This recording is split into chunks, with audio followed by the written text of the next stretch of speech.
This is the lecture on Greek tragedy.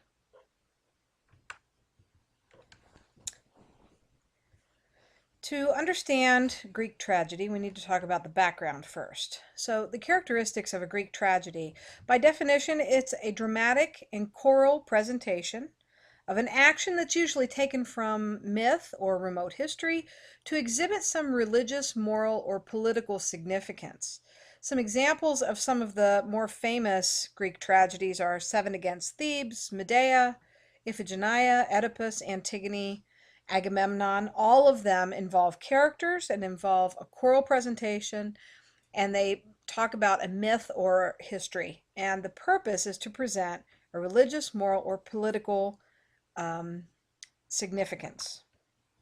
The story pattern is that you have a very powerful figure. This powerful figure chooses a course of action which the lesser characters and the chorus disapprove, and which costs him suffering or death, but in the end, which also makes him more noble. As more modern reference, I thought I would talk about the second Twilight movie, believe it or not. And the character of Bella, when she finds out that she is pregnant, against everyone's suggestion, she decides to go ahead and have the baby. It does cost her much suffering, and in fact, towards the end of the movie, spoiler alert, even causes her to die, but as it is a vampire movie, she comes back and it does make her a more noble character that she went through all of this and came out on the other side.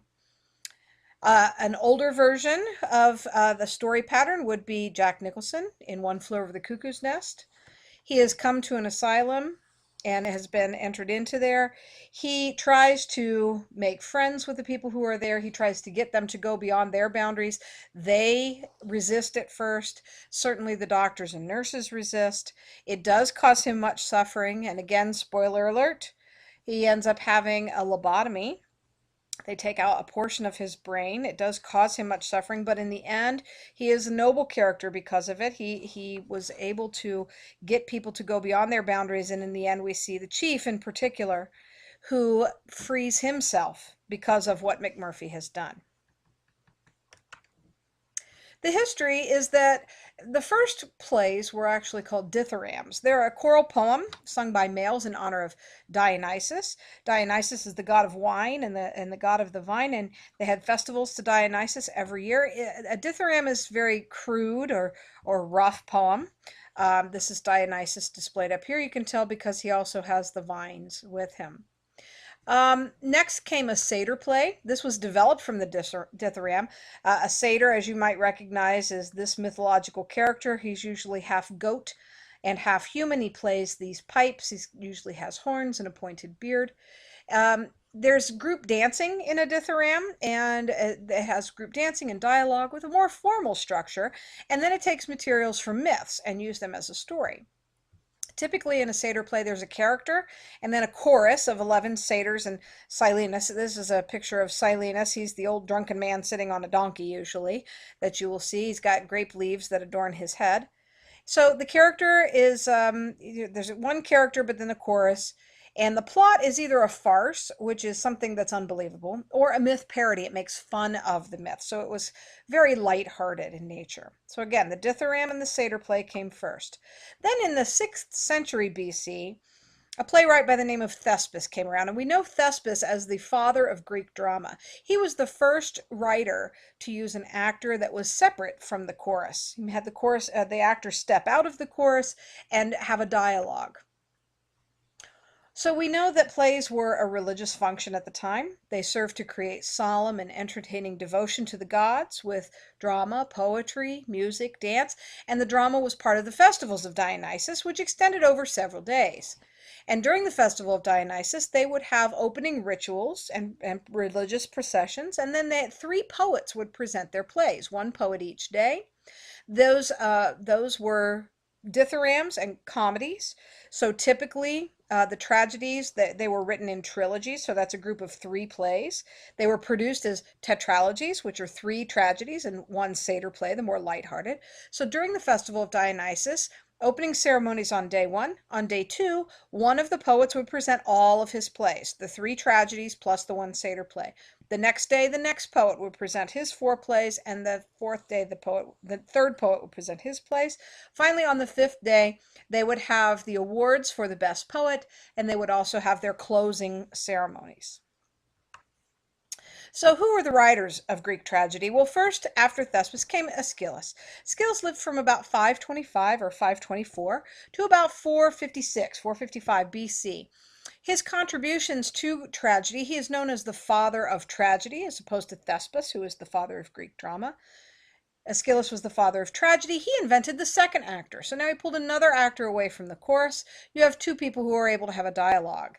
He also toned down the more dominant role of the chorus. The chorus was what was usually leading the entire play. Now the two actors played the most powerful roles, and the chorus was there to supplement them. His plays dealt with very abstract problems. His characters often symbolized philosophical principles, so it was a higher meaning to his plays. Next came Sophocles. He lived from about 496 to about 406 BC. And as far as his contributions, he added the third actor. So now you could have more involved conflict, perhaps, with 3 actors. He enlarged the chorus from 12 people to 15. He introduced painted scenery into the plays, which they did not have before. And he revised the tetralogies so that all 4 of the plays did not have to cover the same subject. Now, Sophocles is the person who wrote Oedipus that we're reading this year, and Antigone, and Oedipus at Colonus, all of those plays among many others. So about the characteristics of Sophocles' plays. He was very conservative in politics and religion, and he pictures man as he should be, at this very high heroic level. And the plays were all concerned with a strong individual versus fate. Here on the left-hand side, we have a picture of, that's right, King Arthur and Modred fighting each other. A very strong individual King Arthur is, and he was trying to escape his fate by killing Modred many times. And this is a final example showing that he is not able to do that. We also have the figures of Romeo and Juliet. Both very strong individuals, willing to go against their family's wishes, but yet dealing with their fate about being star-crossed lovers. Finally, we have Euripides, who lived from about 484 to 406 BC, so he lived during the same time as Sophocles did. He was actually the most influential on future generations. The characteristics of his plays was that he pictured man as he is. This is the normal human being, this is how he is, and this is how we're going to look at him. He was also very critical of conventional morality.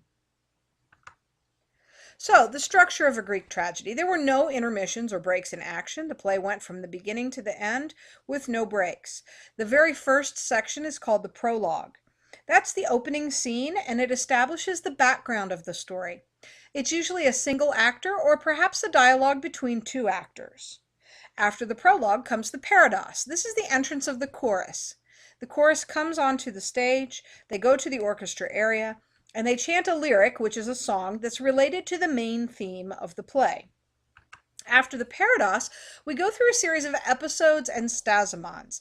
The episode is like a modern-day act or scene. The plot is developed through action and dialogue, and then the stasimon is a choral ode or a song at the end of each episode, and it alternates with the episodes. So that shows the break in the action. It allows for the main actors to go off stage, either change costume, change masks, come back in and start again.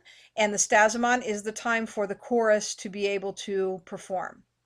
Finally, at the very end of the play, we have the exodus, and that's the final action after the last stasimon. It ends with the ceremonial exit of all the players. So as you see, at no time is the stage empty.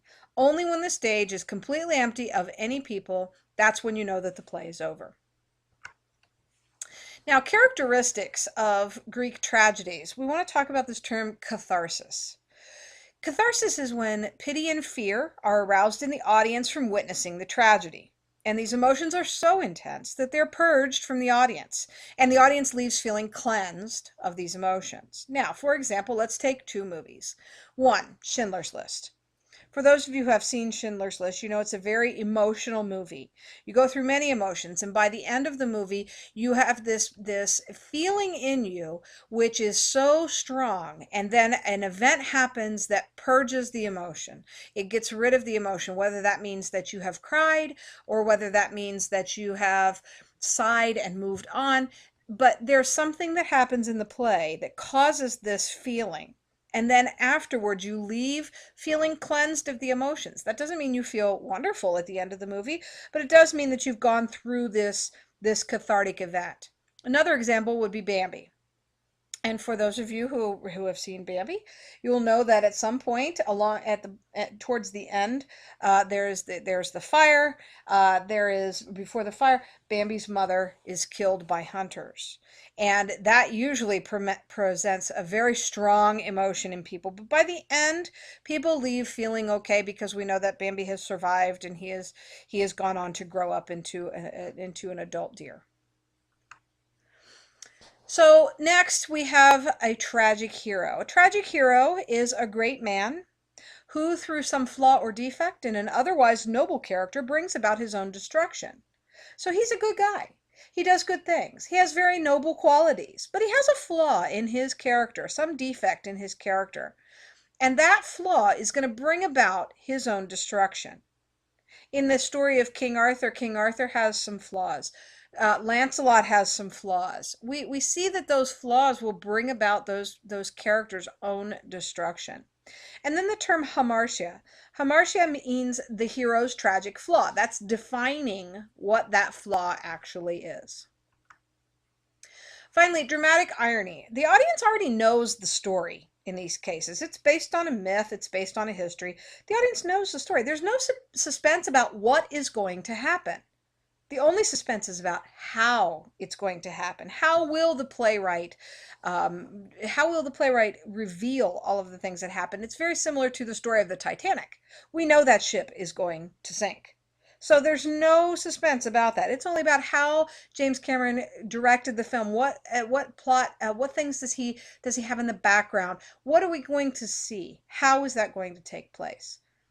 Now, Greek tragedies are different from modern day dramas in that they were religious. They were not commercial. Today we go to see the movies because it's a commercial, it is a commercial industry. Back then it was religious. In the ancient times, there was emphasis on plot and action rather than on character. We wanted to see what the story happened, but then more modern had a more interest in exploring the psychological insights of the character. All free citizens went to these plays. It was a religious and a civic responsibility for them to do so. And that ends our lecture on the Greek tragedy.